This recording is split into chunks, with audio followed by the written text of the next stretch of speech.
সাভারের কাউন্দিয়া ইউনিয়নের নেকিবাড়ি কবরস্থানে পরিষ্কার পরিচ্ছন্নতা কার্যক্রম পরিচালনা করেছেন স্থানীয় যুব সমাজ ও সাধারণ মানুষ।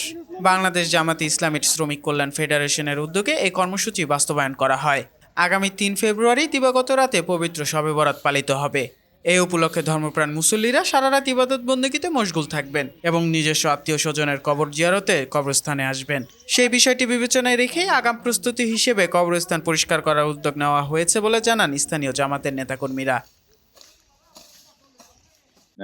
বাংলাদেশ জামাত ইসলাম শ্রমিক কল্যাণ ফেডারেশনের উদ্যোগে কাউন্দিয়া ইউনিয়নের নেকিবাড়ি কবরস্থান, এই কবরস্থানটা জঙ্গলে ভরপুর হয়ে আছে। এই জায়গাটা আমরা পরিষ্কার করছি। আগামী ৩ তারিখে শবে বরাত, অনেকেই কবর জিয়ারতের জন্য আসবে, কিন্তু পরিবেশটা আসলে সেই অনুকূলে না।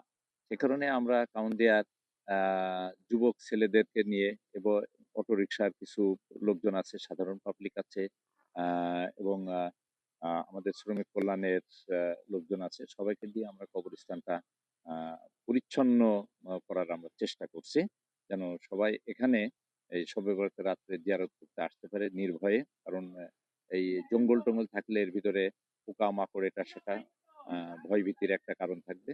আর পাশাপাশি এইটার মাধ্যম দিয়ে আমরা যুব সমাজকেও আমরা তাদেরকে একটু উৎসাহ দিতে চাই যে দিন শেষে আমরা আমাদের পরিবার পরিজন যে যেখানে আছে সবাই একসময় এই কবরে স্থানে আমাদের শেষ ঠিকানা।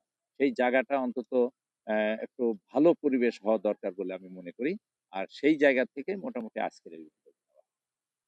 এই ঝোপঝাড় জঙ্গলের কারণে অনেকে ভিতরে জিয়ারত করতে আসতে ভয় পায়, ছোট ছোট বাচ্চারা। সেদিক থেকে আরেকটা আমাদের এই শ্রমিক কল্যাণ ফেডারেশনের পক্ষ থেকে একটা উদ্যোগ আছে যে কাউন্দিয়া ইউনিয়নের যত যুবক আছে এদেরকে নিয়ে প্রতি মাসে একটা করে ভালো কাজ করবে।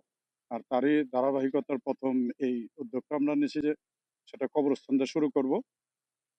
পরিষ্কার পরিচ্ছন্নতা ইমানের অঙ্গ, নবী সাল্লাল্লাহু আলাইহি ওয়াসাল্লাম বলেছেন। আর সেই সুবাদে আমরা আমাদের বাড়ি ঘর পরিষ্কার বা আমাদের বাড়ির আশেপাশে আঙ্গিনাগুলো যেভাবে পরিষ্কার রাখি, এটা অবহেলিত অবস্থায় থাকে। এই কবরস্থানটাকে অবহেলিত, কবর রেখে দেওয়ার পরে আর মানুষ খবর রাখে না, আসে না। তো আমাদের এত প্রিয়জন এখানে আসে, এই প্রিয়জনগুলোকে আমরা যেন ভুলে না যাই। এই প্রিয়জনের উদ্দেশ্যে মূলত আসা, তাদেরকে উদ্দেশ্যে কবর জিয়ারত করে তাদের যেমন রুহের মাগফিরাত আল্লাহর কাছে কামনা করা। আর পাশাপাশি আমাদের সবাই একদিন এখানে আসতে হবে, সেই কারণেই মূলত এগুলা।